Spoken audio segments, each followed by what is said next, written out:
This is program to transparency, accountability, network. You have the process. Thank you, Mr. President. I'm the Vice Chairman of the UNCAC Civil Society Coalition, and it is in this capacity that I address this afternoon. Corruption thrives on secrecy when undisturbed by public access to information about government and business activities. Countering it requires public participation and transparency in anti-corruption efforts and in governance. This is recognized in the UN Convention Against Corruption in Article 13 on civil society participation and access to information, and in other UNCAC provisions. Additionally, Article 19 and other provisions of the UN Covenant on Civil and Political Rights provide for a right to freedom of expression and access to information held by public bodies, and calls on states of their own accord to put information of public interest into the public domain, and to establish procedures to enable easy, prompt, effective, and practical access to information. Further, in the UNCAC review mechanism that started up in July 2010, it is of critical importance for its public credibility that these principles be applied. This means a transparent and inclusive mechanism in which civil society organizations can make inputs and all review reports are published in full.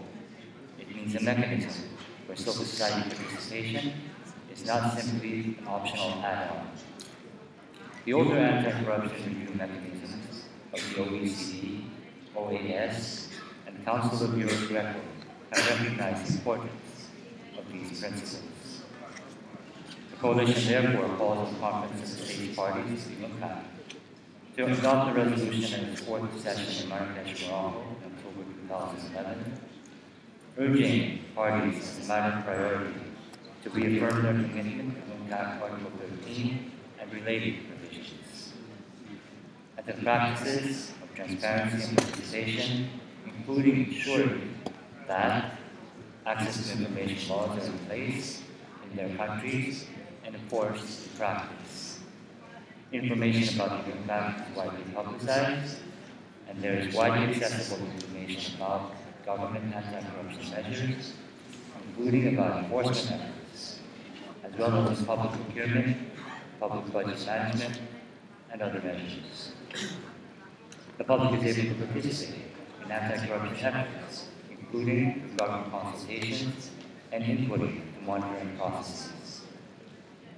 Providing that the COSP rules of procedure, including Rule 17, apply to the implementation review group, in line with the opinion of the UN Legal Office, thus confirming the participation of civil society representatives as observers in the IRG meetings. Providing participation of civil society representatives as observers in the open-ended intergovernmental working group on prevention, and calling for that working group to solicit civil society views on indicators of successful implementation of the chapter on prevention, including Articles 10 and 13.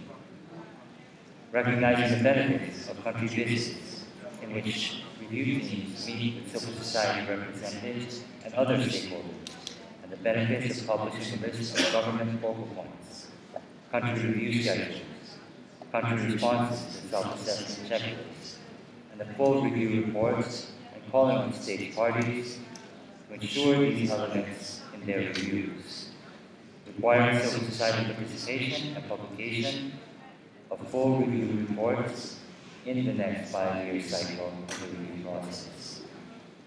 The foregoing measures are essential to the public credibility of UNCAC and its review process. This is the starting point for real anti-corruption efforts. Mr. President, ever since the first Conference of the States Parties in Jordan, we in civil society have been advocating for the recognition of the role we can play in the fight against corruption. It is our common enemy. Civil society participation is part of the DNA of the UNCAC. If our role is downgraded, will risk genetically modifying intervention to our area.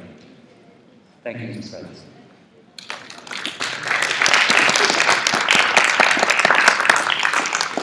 Thank you, Contributing Network, for your statement. I would like now to give the floor to the last speaker on my list,